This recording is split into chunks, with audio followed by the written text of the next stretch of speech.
अस्सलाम वालेकुम। ये है पासो 2012 सीसी और पेट्रोल पे ये चल रही है। इसमें हमने इको फ्यूल की हाइड्रोजन किट इंस्टॉल की है।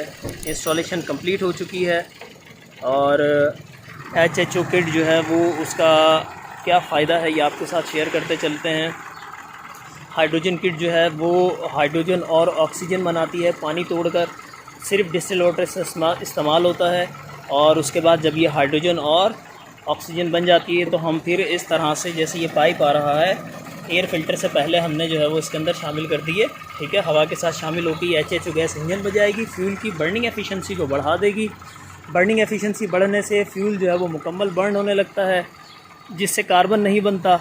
गाड़ी का पावर बहुत अच्छा हो पावर जो है वो इम्प्रूव हो जाता है बहुत हद तक। मुकम्मल पेट्रोल बर्न होता है तो पीछे धुआं नहीं आता, उसकी स्मेल नहीं आती। कैटालिटिक कन्वर्टर जिन गाड़ियों का ख़राब होता है या चौक होने लगता है वो बहुत हद तक जो है वो इससे क्लियर हो जाता है, बल्कि आहिस्ता आहिस्ता कुछ अरसे में एकदम साफ़ हो जाता है। तो और साथ ही जो मेन चीज़ है वो है सेविंग। तो मैक्सिमम इसमें 3 किलोमीटर तक शहर के अंदर और 5 किलोमीटर तक हाईवे के ऊपर जो है वो सेविंग हमें मिल जाती है।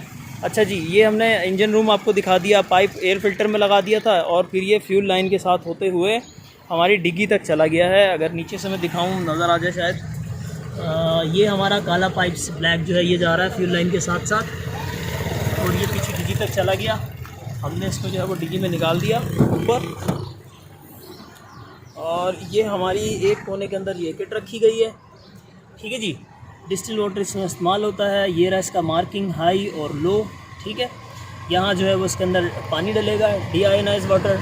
ये जो बबल है ये HHO गैस के बबल हैं, इसमें भी डिस्टिल वाटर डलेगा सिर्फ। ठीक है जी, और कोई चीज़ डालने की ज़रूरत नहीं पड़ेगी जल्दी से इसमें।